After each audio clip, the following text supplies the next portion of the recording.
إن الحمد لله نحمده ونستعينه ونستغفره ونعوذ بالله من شرور أنفسنا ومن سيئات أعمالنا. من يهده الله فلا مضل له ومن يضلل فلا هادي له. وأشهد أن لا إله إلا الله وحده لا شريك له، وأشهد أن محمدا عبده ورسوله.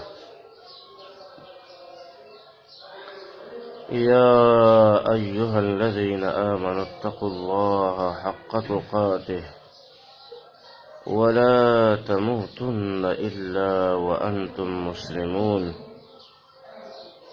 يا أيها الناس اتقوا ربكم الذي خلقكم من نفس واحدة وخلق منها زوجها وبث منهما رجالا كثيرا ونساء. واتقوا الله الذي تساءلون به والأرحام إن الله كان عليكم رقيبا. يا أيها الذين آمنوا اتقوا الله وقولوا قولا سديدا يصلح لكم أعمالكم ويغفر لكم ذنوبكم، ومن يطع الله ورسوله فقد فاز فوزا عظيما. أما بعد، فأعوذ بالله من الشيطان الرجيم. ومن يؤت الحكمة فقد أوتي خيرا كثيرا وما يذكر إلا أولو الألباب.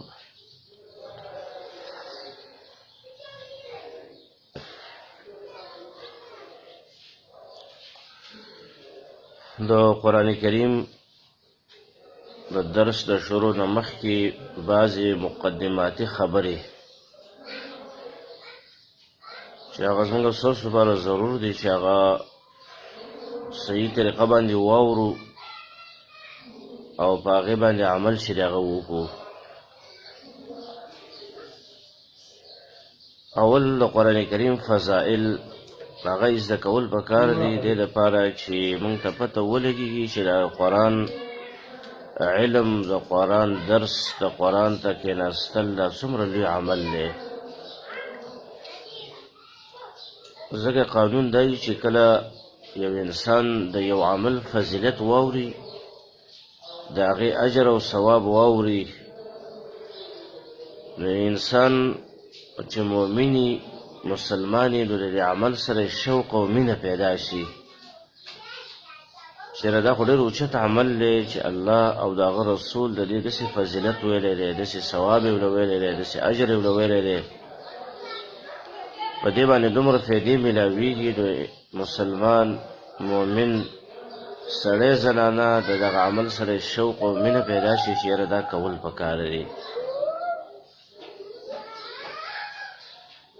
نو قرآن کریم دا یو ډېر د فضیلت او د اجر او د ثواب والا کتاب دی.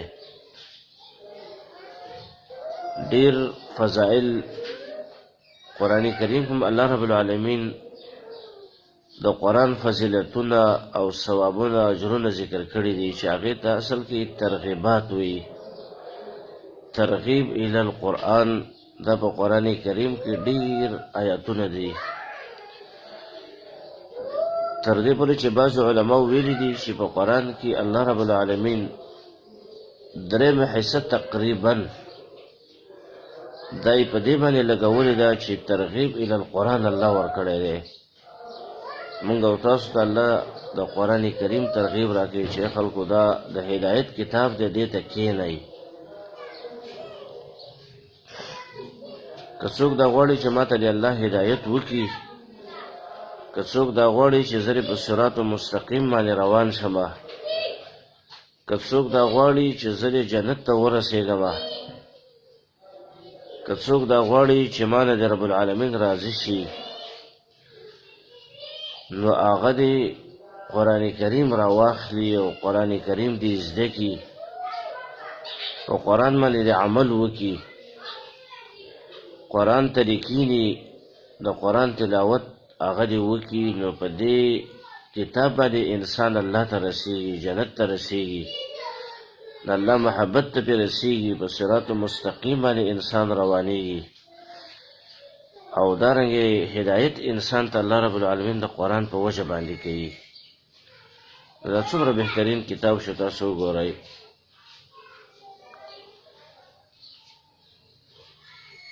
یو حدیث کې راغلی دی امام ترمذی رحمه الله په کتاب فضائل القرآن کې دا روایت راوړی دی د سند پر لحاظ باندې لږ کلام پکې شته دی لیکن معنی صحیح ده او دارنګې امام قرطبي رحمه الله په خپل تفسیر په مقدمه کې هم دا حدیث راوړی دی چې الله رب العالمین قرآن کریم د هدایت دپاره نازل کړی دی چې الله رب العالمین موږ او تاسو ته د دې په وجه باندې هدایت کوي نبی صلی الله علیه وسلم فرمایلی دي من ابتغى الهدى چا چې قرآن کریم نه غیر هدایت په بل کتاب کې ولټو نو اضله الله دا انسان به الله ګمراه کړي کم انسان چې د قرآن نه غیر په نورو کتابونو کې هدایت لټوي او هدایت غواړي چې یاره بل کتاب زه راوالم په دې وجه ماته هدایت چې هغه وشي نو د الله نبي څه فرمایي اضله الله دا انسان به الله ګمراه کوي ده ته الله هدایت نه کوي ځکه د هدایت کتاب قرآن و هدى للمتقین هدى للناس قرآن د ټولو خلکو هدایت دپاره نازل دی او د متقینو دپاره هم هدایت دی او یو سړی را لګېږي او دا د هدایت کتاب پرېږدي او نور کتابونه راخلي د قرآن په مقابله کې نور کتابونه راخلي او هغې کې هدایت ګڼي چې یاره دې باندې ما ته هدایت کېږي او په دې کې داسې فضیلت دی او په دې باندې غوروالې ورکوي نورو کتابونو ته په قرآن باندې نو دا انسان به الله رب العالمین ګمراه کړي والعیاذ بالله دا ګمراه کېږي دا انسان چې نورو کتابونو کې هدایت ګوري او قرآن یې پرېښی دی د دې وجه نه زموږ او ستاسو هدایت دپاره الله قرآن را لېږلی دی دویم دومره د فضیلت او د خیر کتاب دی نبی صلی الله علیه وسلم فرمایي خیرکم من تعلم القرآن وعلمه په تاسو کې بهترین انسان ای زما صحابو ای زما امت په تاسو کې بهترین انسان هغه دی چې قرآن زده کوي او بیا نورو ته یې ښیي دا انسان د الله په نسبت باندې ډېر غوره دی ټیک د نور د غوره اعمالونه به په دنیا کې شته دی چې هغې ته الله او رسول ترغیب به ورکړی پلانکی جهاد لوی عمل دی ذکر د الله لوی عمل دی مونځ لوی عمل دی روژه او زکات دا ټول د اسلام ښایسته عملونه دي لیکن په دې ټولو کې بهترین عمل چې به دی نو دا د قرآن زده کول قرآن نورو ته ښودل د قرآن په معنا باندې ځان پویه کول او په قرآن باندې عمل کول دا بهترین عمل دی خیرکم من تعلم القرآن وعلمه زما عزتمندو تاسو سوچ وکړئ دا څونه بهترین عمل دی پکار دا دی چې موږ او تاسو په ډېر مینه باندې قرآن ته کښېنو اخوا دېخوا ونه ګورو په ډېر محبت باندې کښېنو چې الله د هدایت کتاب را لېږلی دی او هغه انسان ته بهترین انسان ویلی شوی دی چې قرآن زده کوي هغه شاګردان هغه ملګري هغه سړي هغه زنانه چې قرآن ته کښېني په محبت باندې او په عظمت باندې چې د الله تعظیم یې په اړه کې دی د الله محبت یې په اړه کې دی د قرآن محبت یې په اړه کې دی په ادب باندې قرآن ته کښېني په توجه باندې نو دا بهترین انسان دی په موږ کې په عام انسانانو معاشره کې دا انسان بهترین انسان دی چې قرآن زده کوي، قرآن باندې عمل کوي، به نورو ته ښیي. ابو عبدالرحمن رحمه الله دا یو تابعی دی، د هغه شاګرد دی د عثمان رضی الله عنه. عثمان رضی الله عنه دا حدیث نقل دی چې رسول الله صلی الله علیه وسلم فرمایي من خیرکم من تعلم القرآن وعلمه. نو دی ابو عبدالرحمن رحمه الله دا شاګرد دی د عثمان رضی الله عنه، دا هغه دا حدیث اورېدلی و. نو دته چا وویل د تابعینو زمانه کې دا تابعی دی چې په دې وخت کې ډېر جنګونه او اختلافات دا شروع د تابعینو زمانه کې.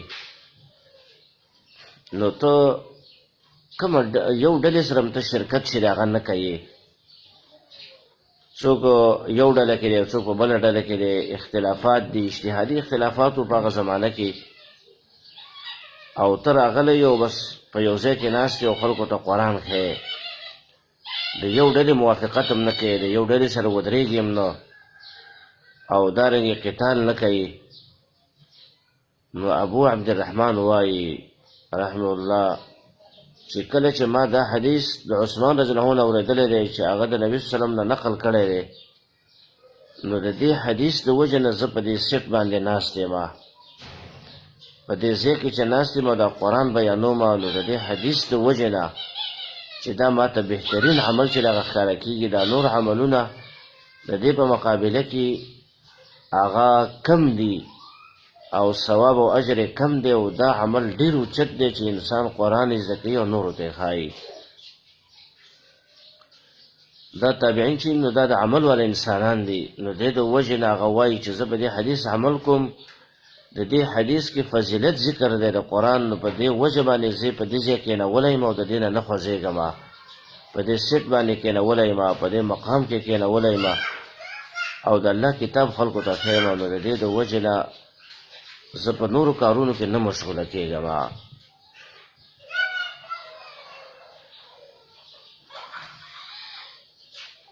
دارنګې په یو حدیث کې راغلی نبی صلی الله علیه وسلم قرآن کریم ته رسی ویلې ده، سبب قرآن کریم چې دی نو دا یو سبب دی، سبب معنا رسی او پړی دی.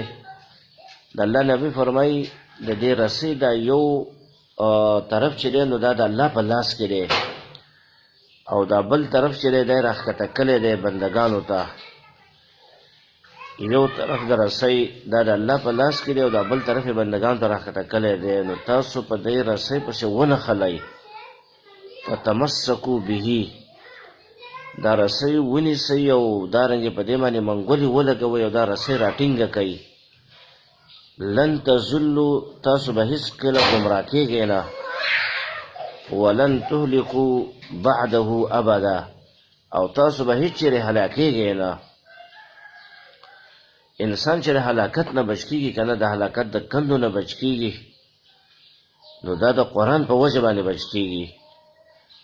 او دارنګې د ګمراهۍ نه چې انسان بچ کېږي چې یاره زه د ګمراه نه شمه، نو د قرآن په وجه باندې انسان د ګمراهۍ نه بچ کېږي. ډېر ناشته خوږ حدیث دی چې قرآن دې ته رسی ویلی شوې ده، او د دې تایید قرآن کې هم شته دی چې الله فرمایي واعتصموا بحبل الله جمیعا، تاسو منګولې ولګوئ د الله په رسی باندې، ټول د الله رسی راټینګه کوي. د الله رسی او د الله پړی هغه شی دی قرآن دی. چې کوم انسان په دې قرآن پورې ونښته، قرآن زده کوي، قرآن نورو ته ښایي، د قرآن معنی زده کوي، د قرآن تفسیر زده کوي او ورسره عمل کوي په قرآن باندې، په دې باندې دلیل نیسي په قرآن باندې، قرآن کې شفا ګڼي، نو دا انسان به الله ته ورسیږي، دا انسان به الله ته ورسیږي، دا انسان به جنت ته ورسیږي، د الله دیدار هغه به ورته نصیب شي. او کوم انسانان چې دا رسی نه راټینګوي او دې رسی پورې نه نښلي، دا قرآن نه زده کوي، نه په معنی ځان پوهه کوي، نه تفسیر ته کښېني، نه پې عمل چې د هغه کوي، بس پرېښی دی، منګولې پې نه لګوي، نو دا انسان هغه به الله ته نشي رسېدلی. دا انسان به ګمراه کیږي چې د قرآن نه واوړي، قرآن پرېږدي. انسان ډېرې فتنې په دنیا کې انسانانو ته متوجه دي، نو دا به فتنو کې اخته کیږي. او دارنګې د علي رضی الله عنه دا تپوس هم شوی و او هغه به حدیث بیان کړی دی. هغه دا دی چې د فتنو ډېرې فتنې به موجودې شي، ډېرې فتنې. نو علي رضی الله عنه تپوس کو یا رسول الله د دې فتنو نه به سړی څنګه به وځي چې داسې فتنې کې موږ اخته شو، نو بیا به موږ د دې فتنو نه څنګه وځو، د دې نه به څنګه بچ کېږو؟ نو نبی صلی الله علیه وسلم ته فرمایي کتاب الله، د الله کتاب د دې په وجه باندې به تاسو د فتنو نه بچ کېږئ. داسې کتاب الله رب العالمین را لېږلی دی چې په دې کې د مخکنو امتونو احوال ذکر دي، د هغو صفات. او دارنګې داسې کتاب الله نازل کړی دی چې په دې کې د راتلونکي خبرو د هغې تذکره پکې ده. په راتلونکي زمانه کې چې کومې خبرې کېږي، پیشنګویانې په قرآن کې ډېر ایتونو کې شته دی، نو دا پکې شته دی. او دارنګې د آخرت خبرې چې دی هغه پکې دي.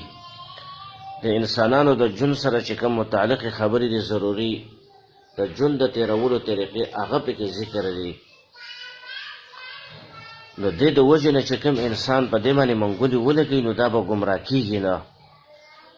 نو دا مخرج دی چې انسانان د فتنو نه به موږ څنګه بچ کېږو، موږ انسانان د فتنو نه به څنګه بچ کېږو. زما عزتمندو د فتنو نه چې انسان بچ کېږي د قرآن په وجه باندې. نو دې د وجه دا څومره بهترین کتاب دی. نبی صلی الله علیه وسلم فرمایلی دي ان الله يرفع بهذا الكتاب اقواما ويزعو به آخرين. الله رب العالمین د قرآن په وجه باندې ډېر خلک پورته کوي.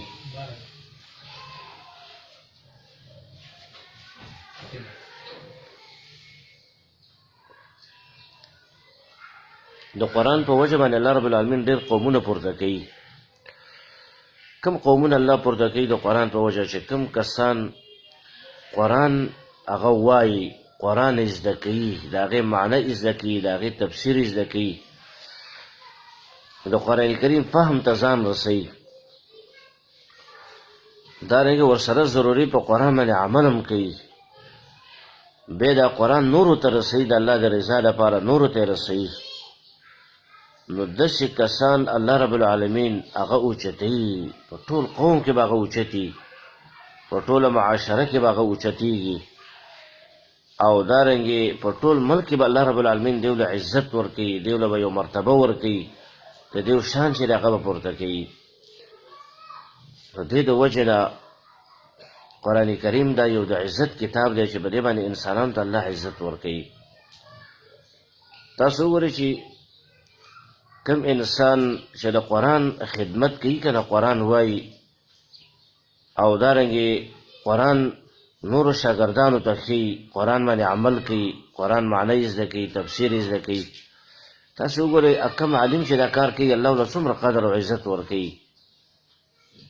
د علماو په منځ کې به دا عزتمند دي چې د قرآن سره څومره تعلق د انسان ډېر وي، هغومره الله پورته کوي. تاسو وګورئ په دې کورونو کې بعضې زنانۍ هغه د ماشومانو ته سبق وایي، زنانو ته سبق ښیي، یو ټکی ترجمه ورته چېرته کوي، یو ته ناظره وي. الله رب العالمین هغو له عزت ورکوي. دغه زنانه په دې ټول کور کې عزتمند دی. او دارنګې په دې کور کې چې کوم سړي دي او دارنګې کومې زنانه دي، دا ټول دې ته د عزت په نظر باندې ګوري. دا وجه دا ده چې قرآن عزت کتاب دی، او دا قرآن دې سره مینه لري، د دې سره محبت لري، دا نورو ته ښیي، خپله یې زده کوي. نو د دې په وجه باندې الله رب العالمین ده له عزت ورکړی، دې زنانه له عزت ورکړی دی. ویزعو به آخرین، او الله رب العالمین ښکته کوي د قرآن په وجه باندې نور خلک چې کوم انسانان قرآن ته نه کیني، قرآن نه زده کوي، قرآن نه راځي، قرآن له وخت نه ورکوي، د قرآن په معنا او په تفسیر باندې ځان نه پوهه کوي، هسې وخت تېروي او د قرآن سره محبت او مینه نشته، هغې له ټیم ورکولی نه وي. نو الله رب العالمین دغسې خلک ښکته کوي، وخت په وخت باندې هغه ذلیله کېږي، وخت په وخت باندې هغه پریشانه کېږي. د دې وجه نه قرآن نه چې کومو سړو زنانو مخ اړولی دی تاسو د هغوی ژوند ته وګوره ژوند یې پریشانه وي په ژوند کې تنګسي وي سره د ډېرو پیسو نه هغې پریشانه وي دا وجه دا ده چې قرآن ته یې شا کړې ده دا اوس عامه معاشره کې موږ ګورو عام انسانان پریشانه دي څوک کاروباري لحاظ سره پریشانه دي څوک د قرضونو نه تنګ دي او د چا بچي نشته دی او چا نور مسلې دي او دارنګې ډېرې پریشانۍ نه زموږ ستاسو په دې ماحول کې معاشره کې موجودې دي دا وجه دا ده چې د خلکو قرآن ته شا کړې ده قرآن له ټیم نه ورکوي کاروبار له موږ او تاسو څومره ټیم ورکوو سهار وځه او ماخوستن په 10 په 11 بجو باندې راځه او بیا حسابونه کوه د دوکان او د کاروبار څومره مال خرج شو او څومره مو ګټلې دا حسابونه وي لیکن که دې سړو ته وویلی شي چې تاسو د قرآن ته 1 ګنټه یا 2 ګنټې ټیم د قرآن له ورکوئ زه ته نشي ورکولی بیا زه دوکان له دی 2 ګنټې یا 3 ګنټې ټیم د قرآن له ورکه بس دیو سره ټیم نه یاره موږ سره ټیم نشته دی او دا چېرته د اوزګارو خلکو کار دی نو الله رب العالمین سره د کاروبار نه دې پریشانه کړي دي زړونه یې تنګ دي زړونه اطمینان یې په زړه کې نشته خوشحالي الله وله په زړه او په دماغو کې نه وراچي ړونه یې تنګ او نفسونه یې خفه او دارنګې د پریشانۍ ژوند هغه له الله ورکوي ځکه قرآن کې الله رب العالمین دا خبره ذکر کړې ده ومن اعرض عن ذکري فإن له معیشة ضنکا الله رب العالمین فرمایي چې څوک زما د ذکر نه مخ واړوي د الله ذکر نه کوي او هلته یو معنا دا ده چې د الله د کتاب نه مخ اړوي ذکر چې دی قرآن د قرآن نه مخ اړوي نو الله فرمایي د دې انسان دپاره به تنګ ژوند دي زه به دله تنګ ژوند ورکړم فإن له معیشة ضنکا تنګه زندګي به وي د پریشانۍ زندګي به وي او اطمینان به په زندګۍ کې نه وي خوشحالي چې هغه به پکې نه وي سخته زندګي او تنګ او د پریشانو زندګي به الله رب العالمین داسې خلکو له ورکوي چې د الله د کتاب نه مخ اړوي دا آیت سړی ایروي که ستاسو خیر یې لږ سوچ باندې خبرې ته کښېنئ په سوچ باندې خبره واورئ څوک چې د الله د کتاب نه مخ اړوي الله وایي زه ژوند تنګومه څوک چې د الله د کتاب له وخت نه ورکوي په هغې عمل نه کوي د هغې تلاوت نه کوي نو زما عزتمندو الله رب العالمین دله به تنګه زندګي ورکوي تنګ ژوند به وي پریشانۍ ژوند به د ده نصیب وي او کوم انسانان چې قرآن له وخت ورکوي قرآن باندې ځان پویه کوي د قرآن سره مینه محبت لري الله هغه خلکو له اوچتوالی ورکوي او ژوند هم د اطمینان ژوند له الله ورکوي د پریشانیو د غمونو نه الله ساتي او دارنګې په زړه کې ورته سکون او اطمینان چې د هغه وراچوي نو دې د وجې نه که موږ او تاسو اوچتوالی غواړو که نه نو قرآن ته به کښېنو د کوم کور کې چې قرآن لوستلی کېږي دا کور هم الله اوچتوي تاسو ګورئ چې موږ اوس دې کور کې دا درس شروع کړو دې کور کې به الله ډېر خیرونه نازل کړي یاد ساتئ ډېر برکات به الله په دې کور کې نازل کړي پریشانۍ نه به ختمې شي د دې چې په دې کور کې څومره سړي زنانه دي که نه او د قرآن ته کښېني په محبت باندې او په مینه باندې قرآن له ټیم ورکوي نو ستاسو له پریشانۍ نه به الله ختمې کړي برکات به په کور کې وینئ عزت به وینئ ځکه قرآن د عزت او د شرافت کتاب دی چې الله موږ ته رالیږلی دی چې کوم ځای کې لوستلی کېږي نو هغه ځای کې الله برکات نازلوي په هغه ځای کې اطمینان نازلېږي په هغه ځای کې سکون وي هغه خلکو ته الله هدایت کوي د قرآن په وجه باندې نو قرآن کریم دې له ټیم ورکول موږ او تاسو له پکار دی چې دې له ټیم ورکو په محبت او مینه باندې قرآن ته کښېنو دارنګې تاسو وګورئ دا څومره د فضیلت کتاب دی لږ سوچ وکئ نبی صلی الله علیه وسلم فرمایي چې د قرآن کریم یو کلمه یو حرف چا ولوسته کنه نو د دپاره په دې باندې به یو حسنه یو نیکي به لیکلی شي بیا نبی صلی الله فرمایي والحسنة بعشرة امثالها یو نیکی چې ده نو دا په 10 چنده باندې وي دا د الله رحم دی او د الله رب العالمین ډېر کرم دی په موږ او تاسو باندې چې په یو نیکۍ باندې موږ د 10 ثوابونه راکوي 10 چنده ثوابونه موږ ته او اجرونه موږ ته راکوي نو مطلب دا شو چې د قرآن کریم په یو حرف باندې لس نیکۍ میلاویږي. بیا وی لا اقول لکم الف لام میم حرفن، زه تاسو ته دا نه وایم، نبي صلی الله فرمایي چې د الف لام میم یو حرف دی نو په دې باندې به تاسو ته لس نیکۍ میلاو شي، لیکن دا وایم چې الف حرف ولام حرف ومیم حرف. د الف لام میم کې د الف چې دی نو دا یو حرف دی، لام پکې دویم حرف دی، میم پکې دریم حرف دی. نو په دې یو الف لام میم باندې تقریبا 10 نیکۍ انسان ته ملاویږي. مسلمان مؤمن سړي ته زنانه ته چې کله په محبت او په مینه باندې قرآن وی نو زما عزتمندو په دې یو الف لام میم باندې دې ته 10 نیکۍ چې هغه ملاویږي. الحمدلله دا داسې د خیر کتاب دی، د نیکۍ کتاب دی. نو چې موږ او تاسو یو لس آیتونه ولولو او دارنګې یو رکو تلاوت چې هغه وکړو، یو رکو تفسیر او معنی یې زده کړو او دې ته کښېنو، نو تاسو وګورئ دا څومره خیرونه موږ راجمع کړو. بختور دي هغه خلک چې هغې قرآن وی او قرآن باندې ځان پویه کوي او قرآن له ټیم چې هغه ورکوي، په قرآن باندې عمل چې هغه کوي او د دې سره تعلق وي، تعلق د قرآن سره ډېر تعلق وي، نو والله چې هغو ډېرې نیکیانې ځان له راجمع کړئ. په سوونو نه چې په زرګونو نیکیانې د انسانانو راجمع کړئ چې کومو کسانو د قرآن سره تعلق وي او دا لولي او د دې په معنی باندې ځان پویه کوي. نو دا د یو خیر والا کتاب دی زما عزتمندو، د یو عزت والا کتاب دی. د قرآن په وجه باندې الله رب العالمین سکون او اطمینان چې د هغه په زړونو کې اچوي، اطمینان، سکون، سکینه د قرآن په وجه باندې چې د هغه نازلېږي. کوم کور کې لوستلی کېږي په هغه کور کې به سکینه نازلېږي. په کوم انسانان چې قرآن ته کښېني، کوم سړي زنانه، په هغو کې به الله سکون او اطمینان اچوي. او دارنګې الله ته د ګناهونو بخښنه چې هغه کوي د قرآن په وجه باندې.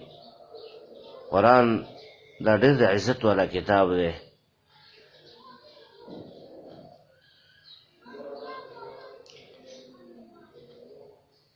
زما عزتمندو قرآن کریم کې الله رب العالمین په ډېر آیاتونو کې قرآن ته ترغیبات ورکړي دي. لکه دا یو آیت چې ما په اول کې ولوستو، الله رب العالمین فرمایي ومن یؤت الحکمة فقد اوتی خیرا کثیرا. چاته چې حکمت ورکړی شو نو دته ډېر لوی خیر ورکړی شو. حکمت څه ته ویلی کېږي؟ فهم القرآن، د قرآن فهم، د قرآن علم او دارنګې د قرآن عمل، دا چې چاته ورکړلی شو دا حکمت دی.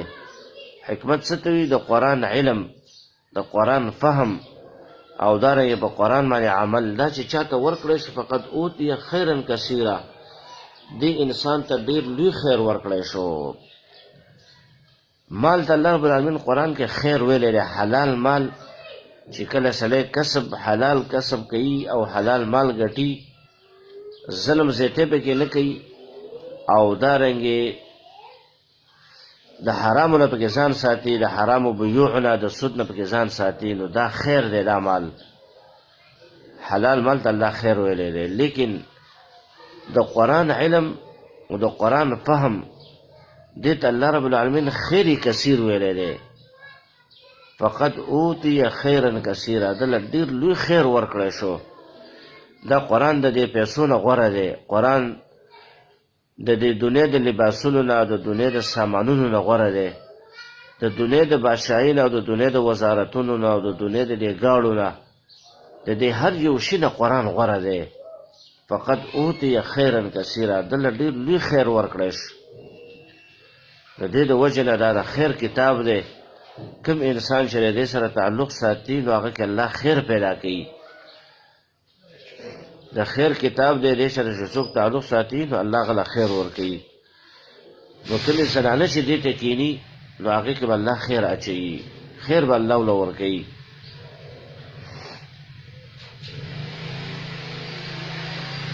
د قرآن کریم ډېر شی فضایل دي چې هغه احادیث سره ګوري او تاسو اورېدلی هم دی الحمدلله. نو ډېر شی دی، بس قرآن دا د الله کلام دی، دا په یو بیان کې نه راجمع کېږي او نه په یو درس کې دا فضائل راجمع کېږي، خو قرآن کې بار بار ترغیبات قرآن ته الله ورکړي دي، تاسو به واورئ انشاءالله.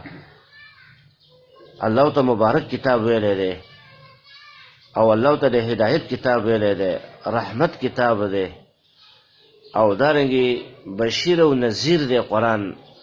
دشمنانو له یره ورکوي او دوستانو ته زیری ورکوي، د جنت زیری، او دارنګې د قیامت زیری، د قیامت خوشحالۍ هغو ته ذکر کوي قرآن. نو او لوی فضیلت د قرآن دا دی چې دا کلام الله، دا د الله خبرې دي. الله رب العالمین ذات ته په ټول مخلوق باندې فضیلت حاصل دی. خامخا الله غوره دی، ځکه خالق دی، مالک دی، رازق دی، زمونږ او ستاسو معبود دی، او دارنګې ډېر نعمتونه موږ له راکړي دي او ډېر احسانونه د موږ سره کوي الله. وخت په وخت باندې بې شماره نعمتونه موږ له راکړي دي الحمدلله. نو دغه ذات په ټول مخلوق باندې غوره دی. نو د هغه خبرې چې دي، نو هغه د ټولو مخلوقاتو په خبرو باندې غوره دي. قرآن کریم کلام الله، د الله خبرې دي، د الله کلام دی.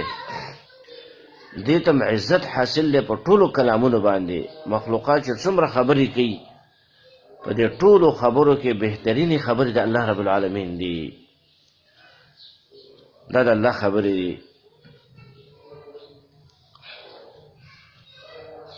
به دا خو څه فضیلتونه د قرآن هغه بیان شو. زما عزتمندو دویمه خبره چې هغه د دې سره متعلق هغه دا ده چې د قرآن کریم څه آداب دي هغه زده کول پکار دي. آداب ظاهري او باطني آداب دي. بعضې ډېر شی دي که موږ ورته لږ راوالو. یو ادب د قرآن کریم چې هغه دا دی چې کله سړی قرآن ته کښېني او قرآن شروع کوي نو اعوذ بالله به وي، اعوذ بالله من الشیطان الرجیم. قرآن کریم کې الله رب العالمین په دې باندې امر کړی دی چې کله ته قرآن لولې، نبي صلی الله علیه وسلم ته فرمایي فاستعذ بالله، نو اعوذ بالله وایه. وجه دا د قرآن کریم ډېر د خیر کتاب دی، لوی کتاب دی. نو شیطان وسوسې سړي ته وراچوي، د قرآن نه ورانوي. قرآن په وخت کې سوچونه ولې بل طرف ته ځي راځي، ځکه شیطان دشمن دی. هغه کوشش کوي چې دا هغه سړی په قرآن باندې پوهه نه شي، دا زنانه په قرآن باندې پوهه نه شي. اخوا دېخوا ګوره، او ډېرې زنانه قرآن ته ناستې ماشومانو سره خبرې کوي، یا ماشومانو ته وایي چې مه کوه او کښېنه، یا پاڅېږه را پاڅېږي. د سره قرآن چې کوم هغه اثر دی نو هغه په بدن کې نه پیدا کېږي. قرآن هغه اثر په دې باندې نه کېږي. نو دې د وجې نه الله موږ ته دا حکم کوي چې کله تاسو قرآن لولئ، قرآن ته شروع کوئ، نو اوله کې ووایه اعوذ بالله من الشیطان الرجیم. په دې کې نور الفاظ هم راغلي دي، خو مشهور د اعوذ بالله چې کوم موږ او تاسو ویو نو دا لوستل پکار دی. دا د قرآن ادب دی. نو په دې سره د شیطان د وسوسو نه چې هغه بچ شي. د دې فایده دا وي چې سړی اعوذ بالله وایي نو شیطان وسوسو نه بچ شي. بیا قانون دا دی چې کله سړی صورت د اول نه شروع کوي نو په دې کې به اعوذ بالله اول ووایي، نو بیا به بسم الله ووایي. لکه اوس دلته موږ سورت فاتحه شروع کوو که نه، نو دې په اول کې بسم الله لیکل، نو اول به اعوذ بالله ووایو، بیا به موږ او تاسو بسم الله ووایو، نو بیا به ته د الحمد قرات به کوې. دارنګې سورت بقره اول شروع کوې. دارنګې دا نور سورتونه دي چې اول ته شروع کوې نو اعوذ بالله بیا بسم الله. دویم چې کله ته تلاوت د منځ د قرآن نه کوې، لکه قرآن د یو رکوع باندې تا خپل تلاوت ودرو، نن سبا د دغه رکوع نه ته تلاوت شروع کوې، نو بیا علما وایي چې صرف اعوذ بالله به وی او بسم الله ویل به د دې نقل نشته دی په احادیثو کې.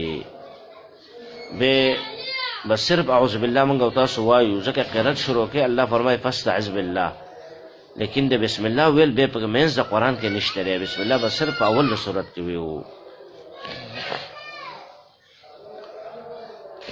دویم ادب چې دی هغه د قرآن دا دی چې قرآن به موږ او تاسو په اوداسه باندې راخلو. قرآن په اودس به راخلو، که د چا اودس نه نو قرآن به نه راخلي. قرآن ته سړی بې اودسه کېناستلی شي چې قرآن لاس کې نه نیسي، بې اودسه ته ورته کښېني. یا زنانه ده په هغې باندې د حیض بیماري، نفاس بیماري پې یا بې اودسه وي، نو هغه قرآن ته کېناستلی شي، قرآن ته غوږ دی، بس اجر او ثواب ورته میلاویږي. لیکن قرآن به لاس کې نه راخلي، بل زنانه هغې ته قرآن ته به ګوري او لاس به قرآن سره نه لګوي. دا خبره په حدیث کې راغلې ده. د قرآن د دې آیت نه علماو استدلال کړی دی چې لا یمسه الا المطهرون. دې کې یو تفسیر او معنی پکې دا ده چې قرآن ته به لاس نه وروړي مګر پاک خلک، هغه خلک چې د هغو بدن پاکي